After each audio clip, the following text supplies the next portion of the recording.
Shalom Bapak Ibu, selamat pagi. Shalom.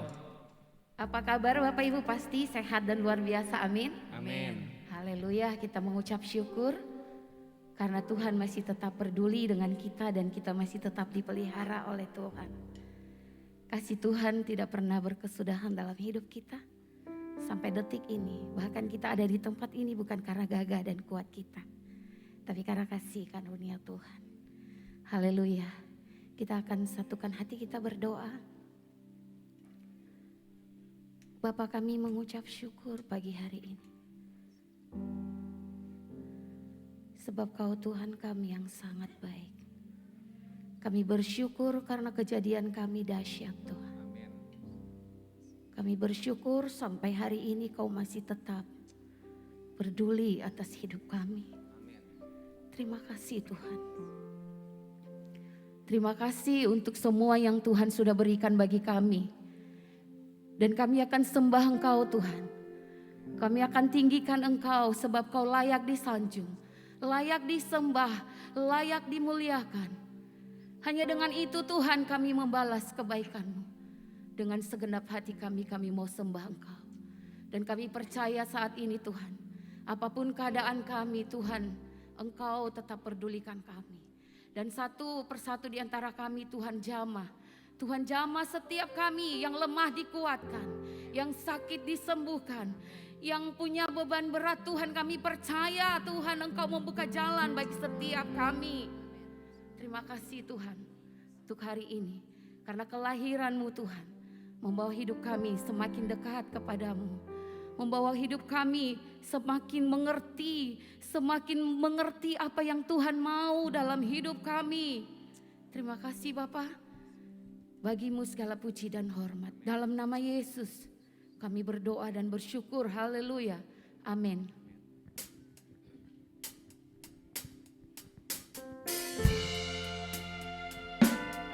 Yes, haleluya Tuhan.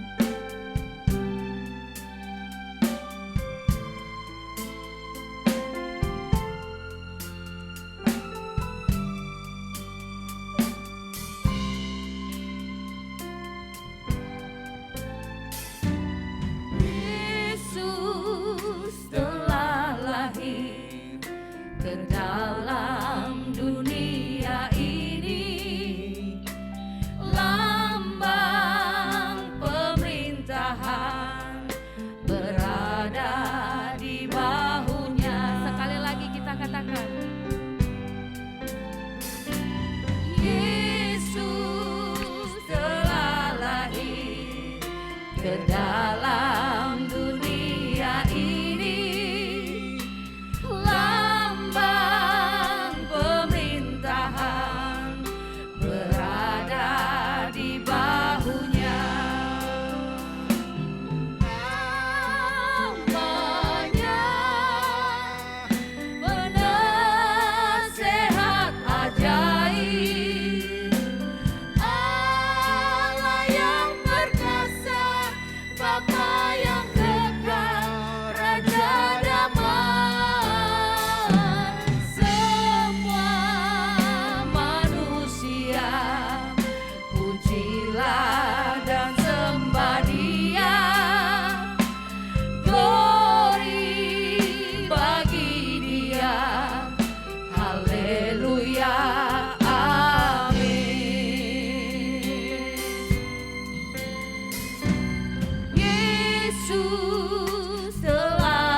Biar jemaat sendiri berkata, Yesus telah lahir.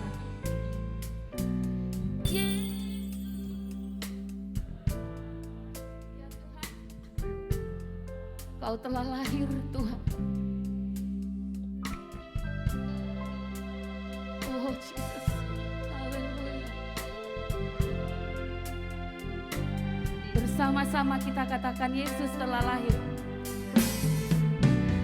Yesus telah lahir ke dalam dunia ini, lambang pemerintahan berada di bawah. Saya mengajak Bapak Ibu kita bangkit berdiri dan mengangkat kedua tangan kita. Haleluya. Oh Jesus. Penasehat ajaib, Allah yang perkasa, Bapa yang kekal, Raja damai. Semua manusia pujilah dan sembah Dia. Glory bagi Dia. Haleluya. Amin.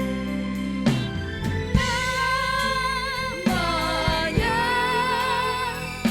penasehat ajaib, Allah yang perkasa, Bapa yang kekal, Raja damai. Semua manusia pujilah dan sembah Dia. Glory bagi Dia. Haleluya. Lebih lagi kita katakan namanya. Namanya penasehat ajaib. Kau penasehat yang ajaib Tuhan. Allah yang perkasa, Bapa yang kekal, Raja damai.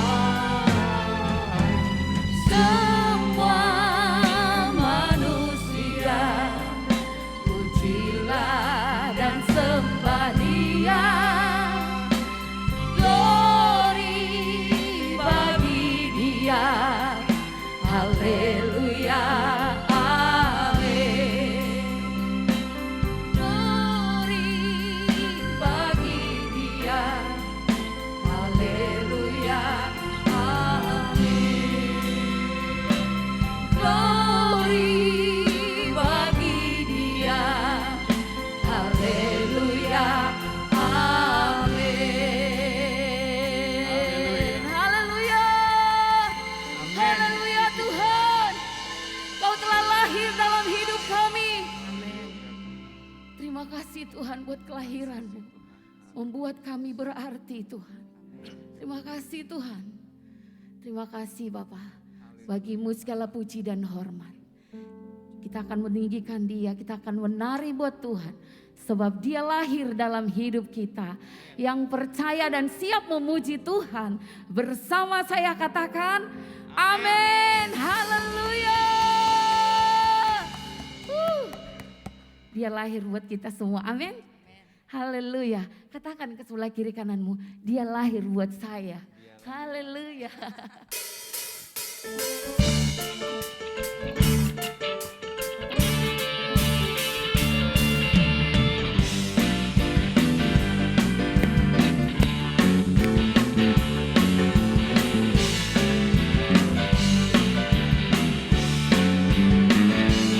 Dia lahir untuk kami, Dia mati untuk kami, Dia lahir bagi kami semua.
atas kepala kita. Haleluya.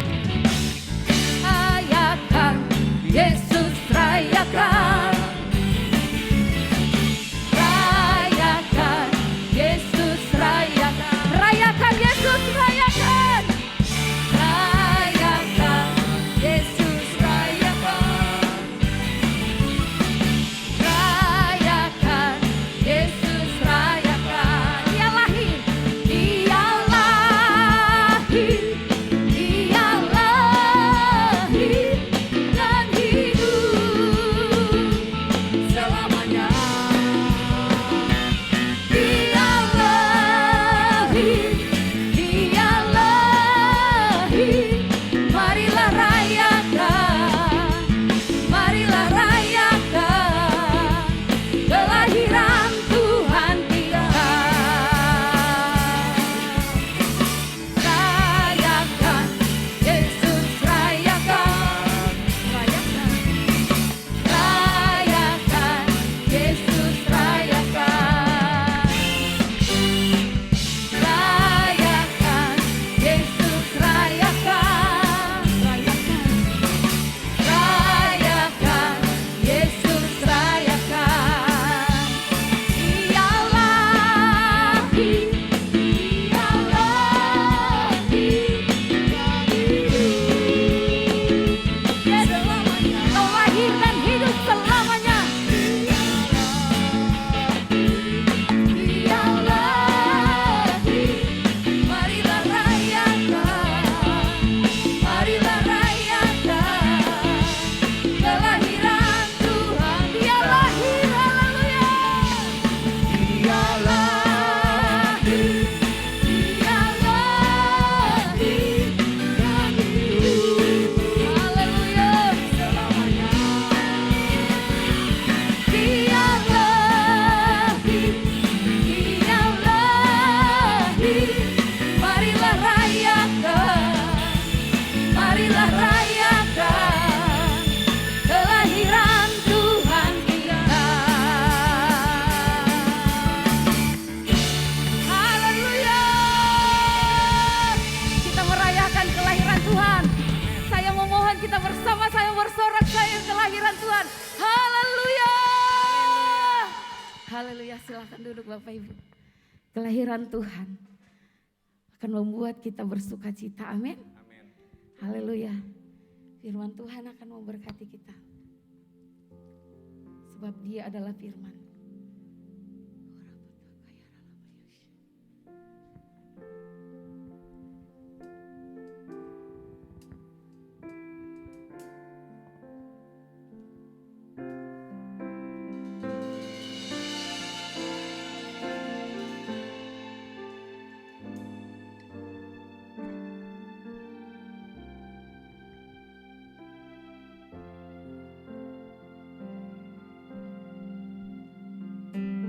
Ku melupakan yang di belakangku. Ku serahkan diriku hanya padamu Yesus. Dan ku berlari kepada tujuanku. Kau beriku hari yang baru, yang lama telah berlalu. Rencanamu Tuhan indah bagiku, tak terbatas oleh pikiranku. Firman-Mu ya dan amin, sumber kekuatan, Kau pengharapanku, Kau terbaik bagiku.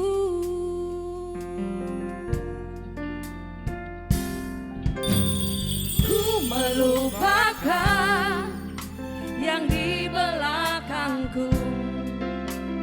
Ku serahkan diriku hanya padamu Yesus.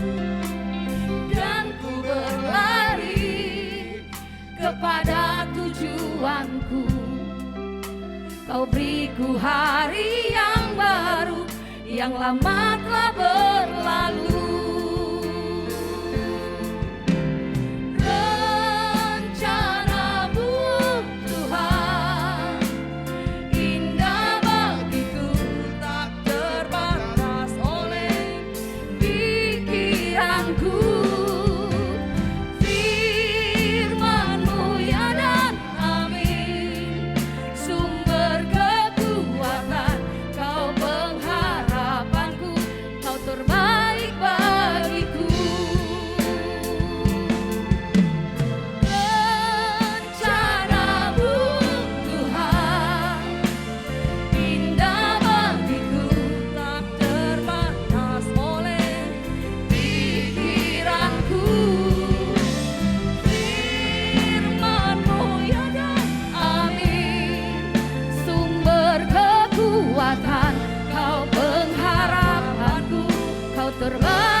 Bapak Ibu, saya mengajak kita menyembah Dia.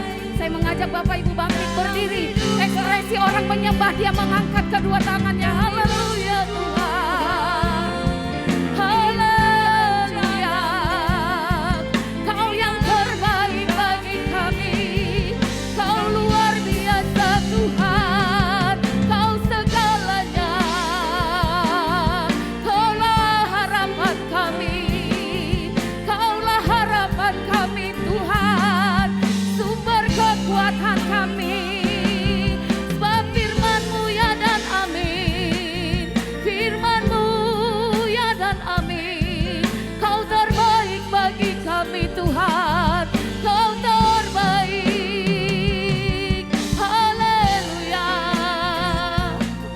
Haleluya Tuhan. Haleluya. Haleluya.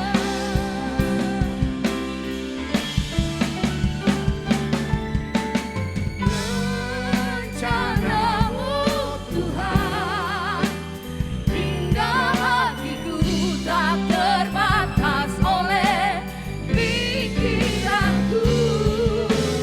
Firman-Mu ya dan amin. Sumber kekuatan, Kau pengharapanku. Kau terbaik. Lebih lagi kita katakan rencana-Mu Tuhan.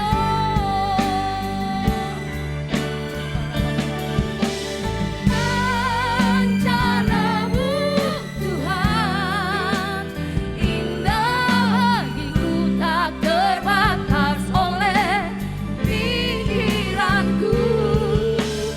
Kita persilakan Ibu mari kita menyampaikan firman-Nya.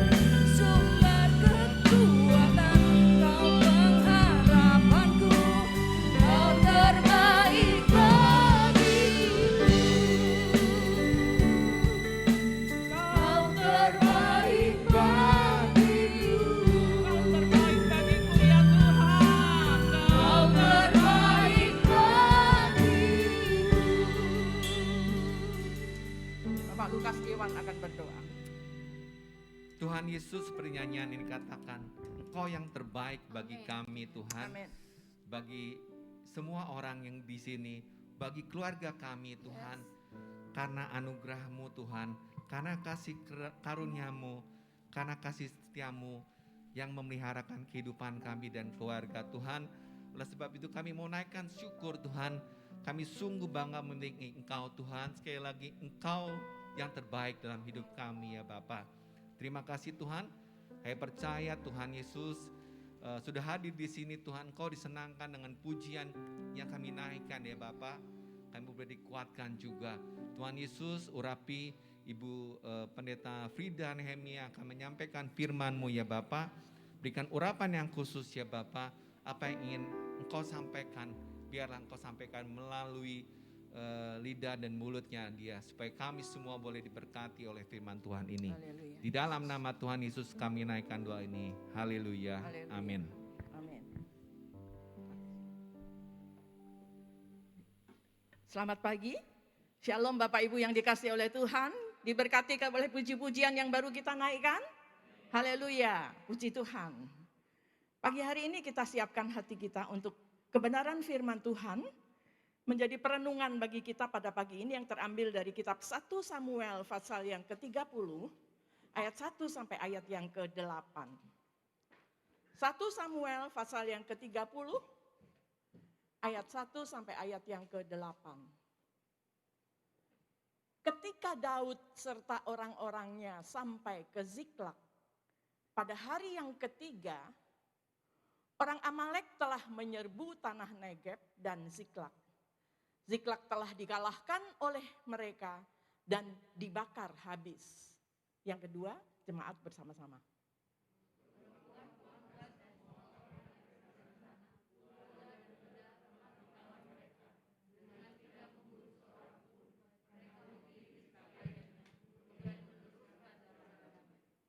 Tiga, ketika Daud dan orang-orangnya sampai ke kota itu, tampaklah kota itu terbakar habis dan istri mereka serta anak mereka yang laki-laki dan perempuan telah ditawan.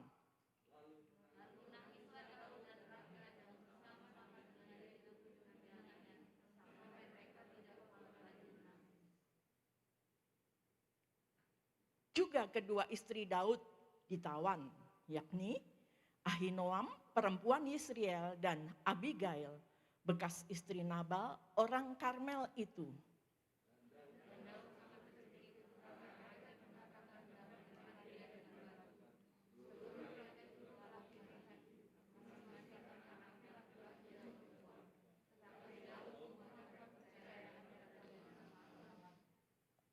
Lalu Daud memberi perintah kepada Imam Abiatar bin Ahimelech, bawalah efod itu kepadaku. Maka Abiatar membawa efod itu kepada Daud. Terakhir bersama-sama. Kemudian bertanyalah Daud kepada Tuhan. Katanya, haruskah aku mengejar gerombolan itu? Akan dapatkah mereka kususul? Dan ia berfirman kepadanya, kejarlah sebab sesungguhnya engkau akan dapat menyusul mereka dan melepaskan para tawanan. Hidup tertawan memang tidak disukai oleh orang. Kita semua hidup di zaman merdeka, semuanya kepengen merdeka. Ketika COVID-19 datang dan membuat kita tidak mampu beraktivitas seperti masa-masa yang lalu. Kita bisa jalan ke mal berjam-jam, kita bisa bergereja dengan duduk yang rapat, dengan kapasitas yang lebih padat lagi. Kita bisa berkunjung mengunjungi orang tua, kita bisa cipika-cipiki, bebas merdeka. Tetapi mendadak sontak ketika COVID itu datang dan masuk di negara kita. Kita menjadi seperti orang tertawan. Banyak orang-orang tua yang stres karena nggak bisa kemana-mana. Cuman tinggal di rumah, sebel, bete, dan lain sebagainya. Membuat mereka secara fisik tertawan, tetapi juga hati mereka yang rindu berbakti. Kita masih mending loh saudara. Di gereja yang lain umur 60, mana? Umur 60 pulang, tidak boleh ibadah. Kita di sini masih dalam tanda kutip mending saudara. Banyak orang yang tertawan dan akhirnya terjebak pada satu kerutinitasan. Dan kemudian banyak juga yang mengambil jalan pintas. Saudara terima WA satu anak remaja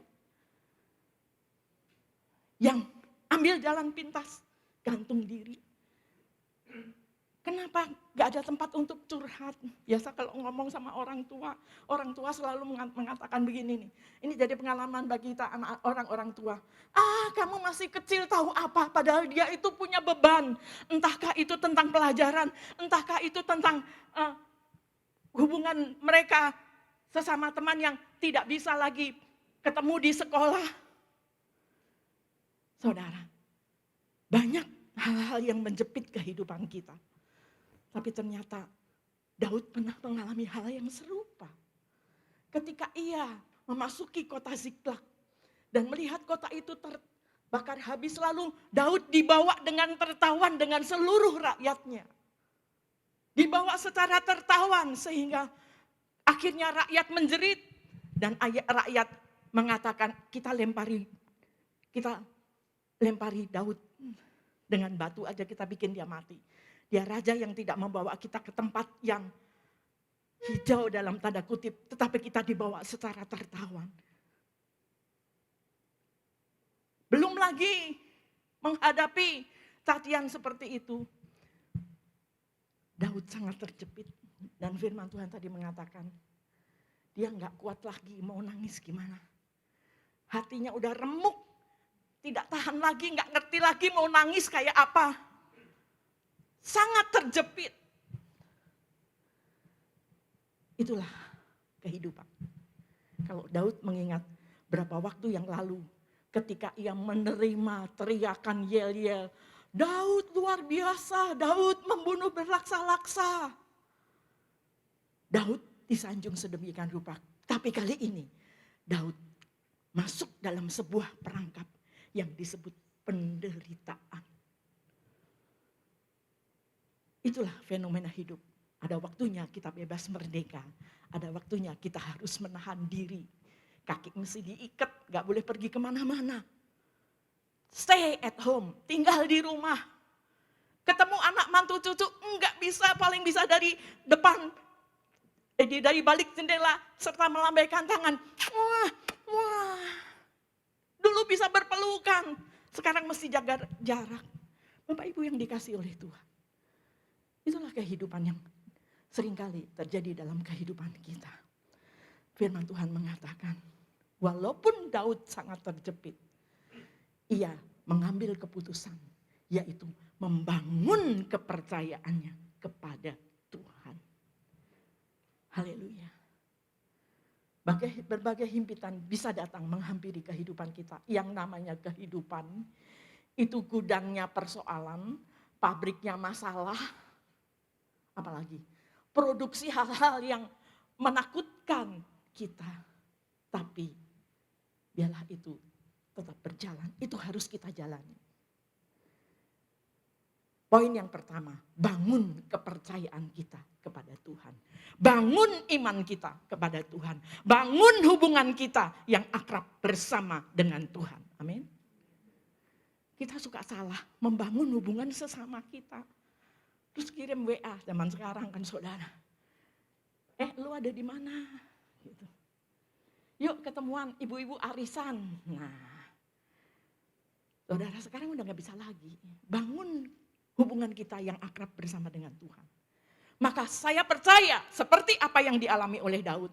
Ketika ayat yang keempat. Lalu menangislah Daud. Daud bisa menangis. Namanya manusia. Menerima hal-hal yang tidak sesuai dengan angan-angan dan pikiran dan kehendak hati kita. Kita bisa nangis. Dan lalu menangislah Daud. Bersama dengan seluruh rakyat. Dengan nyaring. Sampai mereka tidak kuat lagi menangis. 4, 6. Dan Daud sangat terjepit.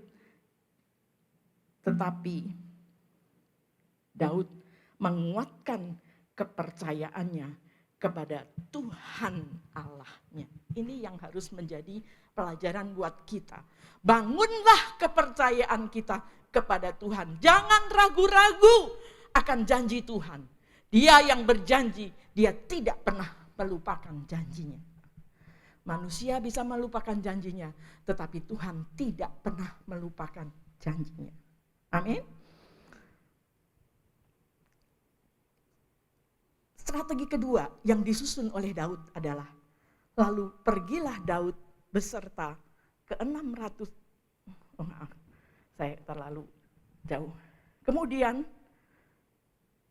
lalu Daud memberi perintah, strategi yang kedua. Daud memberi perintah kepada Imam Abiatar bin Abimelek, bawalah efod itu kepadaku. Maka Abiatar membawa efod itu kepada Daud. Efod itu apa sih saudara? Boleh ditampilkan, ditayangkan. Kira-kira baju efod itu seperti ini. Bisa dibesarkan nggak? Nggak bisa ya? Nggak bisa di zoom ya? Kalau di HP bisa di zoom. Ini perangkat baju imam. Bagi saudara yang pernah ke Israel, saya ke 11 kali aja baru ketemu ini loh saudara. Di tengah-tengah padang pasir, kita dibawa ke tempat di mana ada replika Bait Allah. Kok Bait Allah? Bukan. Replika tabernakel ya, tabernakel. Kemah tabernakel. Jadi kita dibawa, kita ditunjukkan kira-kira replika tabernakel zaman dulu tuh halaman itu di sini, di tengah ada tempat pembasuhan. Kemudian masuk lagi ada meja persembahan, ada roti, di mana roti tak beragi ada diletakkan di situ, masuk ke dalam lagi ruang kudus, masuk yang paling ujung adalah ruang maha kudus. Nah, coba kira-kira baju efod itu, ini baju yang dipakai oleh Harun. Ya, itu kurang ke atas ya. Di bawahnya itu dilengkapi dengan keliningan saudara. Di bawah yang biru itu digantung keliningan kecil-kecil sekitarnya. Ketika seorang imam melayani, masuk ke ruang Maha Kudus, Harun ini mesti pakai jubah ini. Yang namanya efod itu rompi yang di tengah itu, saudara. Di rompi yang di tengah itu dicantelin kayak baju monyet tuh. Kalau Ibu Yeniwen suka pakai baju monyet ya. Ini ada cantelannya 2 gini loh ya, saudara. Lah kira-kira itu cantelan begitu. Jadi model sekarang itu balik ke model yang dulu loh, saudara-saudara. Ya. Di pundaknya ini, 2 pundak, ada kayak lidah-lidah yang satu ditempelin 6 batu-batuan, yang sisi yang kanan dan kiri masing-masing 6. Jadi jumlahnya 12, menunjukkan 12 suku Israel. Nah, di tengah di tengah rompinya itu, ini baju efod ini, ada 12 batu-batuan juga, sejumlah suku bangsa Israel. Nah, saudara, ketika Daud, tidak cukup. Ketika Daud, bentar, kelenengan tadi, kenapa mesti dipasang kelenengan? Kita tahu kan, seorang imam kalau masuk dalam ruang Maha Kudus, itu harus kudus, harus bersih. Nah, dia melakukan kegiatan jalan kiri kanan, berdoa. Kelenengan itu, baju jubahnya itu bunyi. Terus ada selendang panjang yang dibiarkan terjuntai sampai ke halaman. Jadi umat Tuhan yang di halaman, umat Tuhan nggak boleh masuk ke ruang Maha Kudus. Umat Tuhan yang di halaman itu mendengar ada bunyi-bunyian, berarti imam yang di dalam, yang sedang melakukan tugas itu masih hidup. Karena kalau dia tidak berkenan, dia bisa mati mendadak di dalam kemah ruang Maha Kudus itu. Nah kalau mati kan nggak bisa jalan kiri kanan. Tentunya kelenengannya juga tidak berbunyi, saudara-saudara. Nah itu giliran itu baru ditarik, dibawa keluar. Saudara, Daud minta baju efod itu. Setelah dia memakai, diberikan kepada Imam Abiatar baju efod itu, step berikutnya apa yang dilakukan oleh Daud? Dia mengadakan komunikasi dengan Tuhan. Saudara, untuk bisa berkomunikasi dengan Tuhan, Daud memperlengkapi dirinya dengan baju efod itu, baju keimaman itu. Dalam hidup kita, kalau Anda dan saya ingin bisa berkomunikasi dengan Tuhan, kenakan baju efod itu, yaitu iman, pendengaran kita, ketaatan kita, komunikasi dengan Tuhan. Sehingga ketika kita tanya seperti Daud tanya, Daud ada di persimpangan antara mau ingin melepaskan rakyatnya dari tawanan atau mau bikin apa saya. Jadi di dalam dilema seperti itu, Daud mengenakan, memperlengkapi dirinya dengan selengkap senjata Allah, baju efod tersebut, baru dia kemudian bertanya kepada Tuhan. Saudaraku yang dikasihi oleh Tuhan, kenakanlah selengkap senjata Allah. Apa sih selengkap senjata Allah? Saudara udah pernah dengar firman Tuhan yang disampaikan oleh pendeta Charles Nehemia tentang apa? Selengkap senjata. Kenakanlah selengkap senjata iman, saudara. Perisai, ketopong, dan lain sebagainya. Kita harus kenakan, kita harus ready, siap. Untuk apa? Untuk bisa berkomunikasi dengan Tuhan dan komunikasi kita bisa menjadi lancar. Maka Tuhan juga menjawab, kita punya Tuhan bukan Tuhan yang mati, buatan patung, buatan tangan manusia. Tuhan kita adalah hidup, Tuhan kita adalah berkuasa, Tuhan kita adalah ajaib. Tuhan kita yang ketika kita tanya, dia bisa jawab. Amin, saudara. Pernah saudara tanya dan dijawab oleh Tuhan? Coba lambaikan tanganmu. Pernah saudara bertanya dalam keadaan terjepit, saudara bertanya dan Tuhan memberikan jawaban seperti halnya Daud. Saya percaya kalau saya buka kesempatan ini untuk saudara yang pernah mengalami terjepit dan kemudian tanya kepada Tuhan, Kemudian Tuhan menjawab, maka ibadah ini akan lebih dari setengah jam, 30 menit firman Tuhan. Pasti semua saudara pernah mengalami. Coba renungkan, ketika engkau terjepit, nggak tahu jalan mana yang harus kupilih. Lalu engkau tanya kepada Tuhan dan Tuhan menjawab. Saya percaya ketika kita ready, ketika kita punya hubungan yang erat, ketika kita hidup bergantung kepada Tuhan, ketika kita belajar hidup dengar-dengaran kepada Tuhan, maka dalam keadaan terjepit kita bisa tanya sama Tuhan sampai Tuhan datang dan memberikan jawaban. Bisa berupa kata-kata yang keluar dari dasar hati kita, bisa berupa tiba-tiba orang datang memberikan nasihat. Nggak peduli apakah nasihat itu datang dari cucu kita, karena ia bisa dipakai Tuhan. Siapa yang bisa membatasi kuasa Allah? Keledai pun bisa dipakai Tuhan untuk berbicara dan mengingatkan. Betul saudara? Kalau kita hidup dengan Tuhan, Tuhan bisa pakai apa saja untuk menjawab pergumulan hidup kita. Kenakanlah selengkap senjata Allah. Supaya pada saat kita terjepit, kita bisa minta bantuan. Dan Roh Kudus akan hadir untuk memberikan jawaban. Saudara, 15 tahun yang lalu, saya ke Amerika itu setahun bisa 3-4 kali. Nanti ini diminta, tolong dong Bu,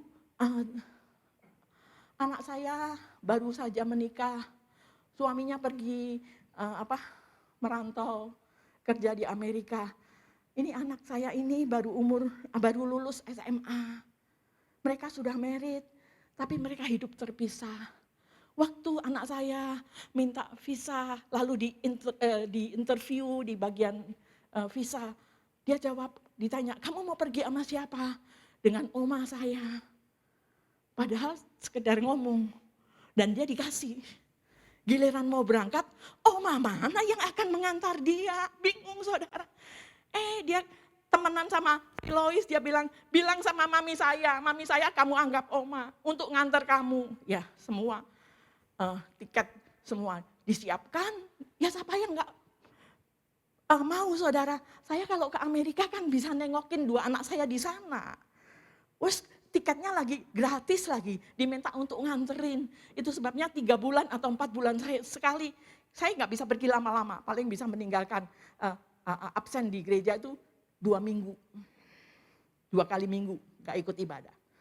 Jadi, ya saya mau aja. Saya ingat anaknya kecil, masih imut-imut saudara. Tak pikir udah married juga anak segini ya. Dia masih bawa boneka. Waktu berangkat tuh dia bawa boneka. Ya untuk sekedar kamuflase gitu ya. Bahwa ini cucu saya saudara. Sampai kita kan naik NH, transit, nginep di Singapura. Sampai di Singapura, nginep semalam, besok pagi-pagi jam 6 masih harus berangkat saudara-saudara. Bonekanya ketinggalan ceritanya. Di lemari hotel, di kamar hotel. Ya udah deh, kamu jangan pikirin bonekamu, kamu belaga aja seperti anak kecil yang sampai saudara. Saya pertemukan dia, saya serahkan kepada suaminya. Nih anak kamu. Ini seperti ojol ya saudara. Ojek online. Ini istri kamu. Udah gitu, saya kan bisa mampir nengokin anak saya, saudara-saudara, namanya orang tua gimana sih kalau anaknya jauh, saudara. Nah, satu hari yang berikutnya saya diminta nganterin keponakan saya sendiri, anaknya Cik Swan, Fiona Arni, yang mau berangkat ke Seattle, anterin aku dong. Ya udah, kalau semua disiapin ya aku mau. Nah, biasanya kan sambil menyelam minum air, saudara-saudara. Kita arrange semua tiket, belum ada HP. Semua tiket di-arrange. Dari nganterin, dari Seattle kita terbang kepengen liburan sekalian. Katanya LA sih, dunia fantasinya, Dufan-nya bagus. Di mana itu? Anaheim. Tapi kalah sama yang ada di Florida, di Orlando. Itu lebih canggih lagi. Jadi gimana? Ya udah, Sekalian jalan-jalan dari Orlando, dari Seattle ke Orlando, dari Orlando ke SF, baru terbang balik ke Indonesia. Semua tiket sudah direncanakan, kita berangkat, kita drop ke Seattle, dari Seattle kan Charlie ada di sana.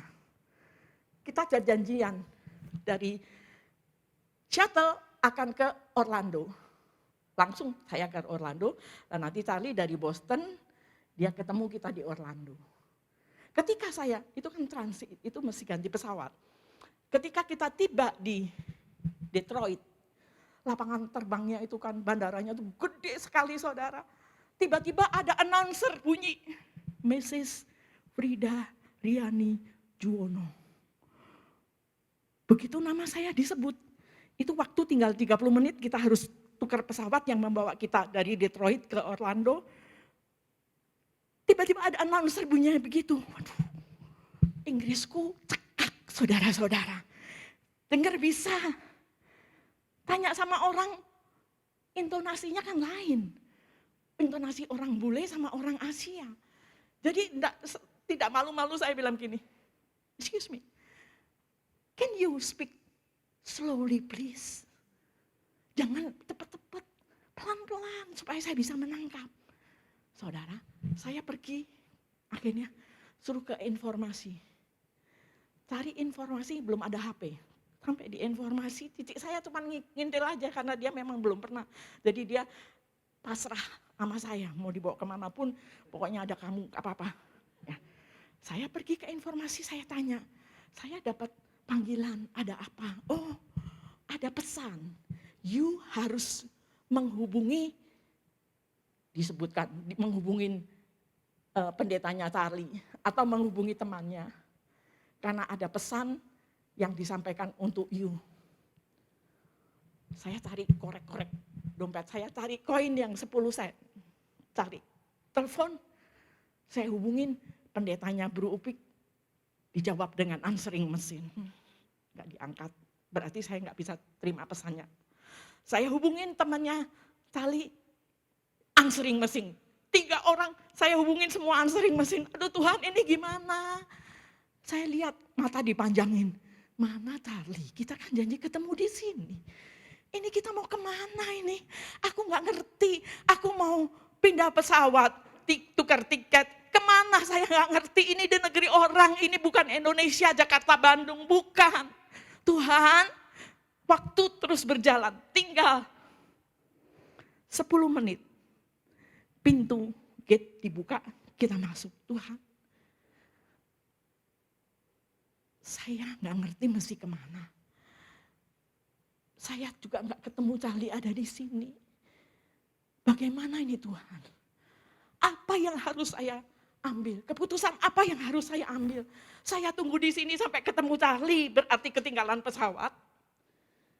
Nggak ngerti mau nginep di mana, juga nggak ngerti. Atau bagaimana Tuhan dalam keadaan, dalam waktu yang kepepet, yang terjepit itulah. Saya cuma berteriak kepada Tuhan, Tuhan tolong. Apa yang harus saya lakukan? Terus atau berhenti di sini tunggu sampai Charlie datang? Saudara, saya bersyukur saya punya Tuhan yang hidup. Waktu itu dalam keadaan mendesak seperti itu,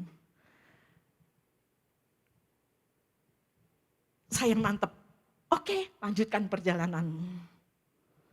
Saya tinggalkan, sudah nggak terbang, saya cuma berdua sama Cici. Saya nggak tahu Florida, Orlando itu kayak apa. Di sana kita juga nggak pegang hotel juga nggak pegang. Udah Tuhan, tapi Tuhan bilang jalan. Saya jalan sampai di Orlando. Charlie ada di sana. Aduh, rasanya pengen teriak, terima kasih Tuhan. Coba kalau saya tadi diem nungguin dia di Detroit, aduh dia juga cengok di sana, saya juga cengok di sini. Tetapi jawaban Tuhan dalam keadaan yang terjepit, Roh Kudus berbicara lewat hati, jalan. Maka saya jalan. Saudaraku yang dikasih Tuhan. Kita bersyukur. Itu sebabnya firman Tuhan mengatakan, aku tidak pernah meninggalkan engkau, yatim dan piatu. Itu benar firman itu. Janji itu benar. Saat terdesak, saat terjepit, Daud bertanya dan Tuhan menjawab. Apa jawabannya? Kejar. Kejar gerombolan itu. Engkau yang akan mampu membebaskan semua tawanan. Saudara, ada hal-hal yang dimana kita sangat terjepit, Tuhan bisa hadir.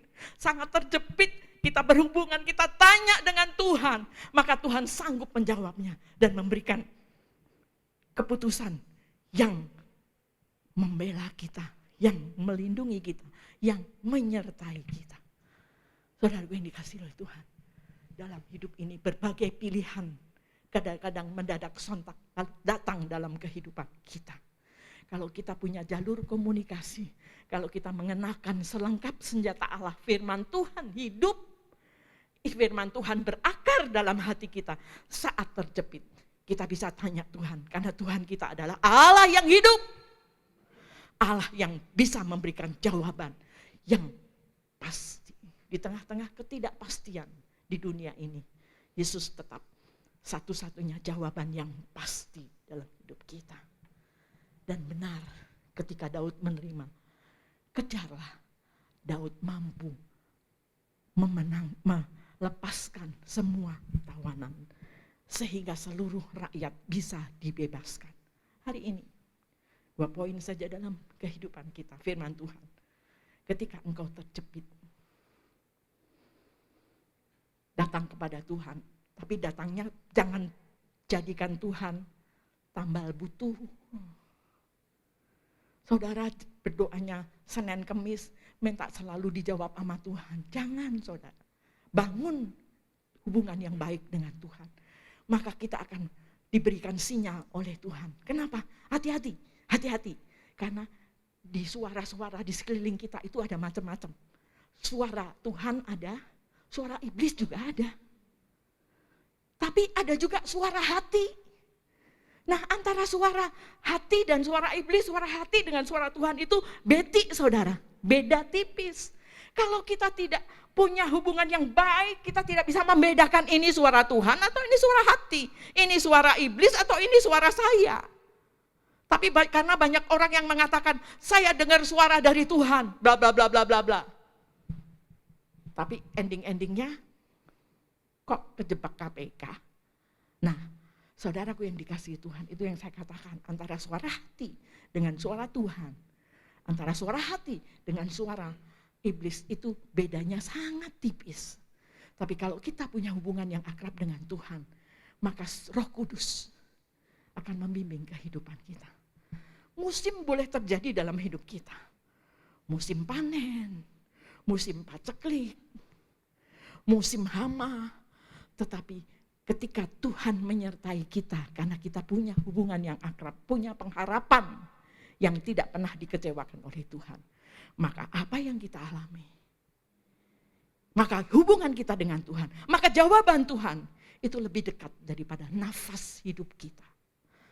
Jawaban Tuhan lebih dekat dari kehendak hati kita sendiri, karena Tuhan merancangkan yang terbaik buat saudara dan saya. Tuhan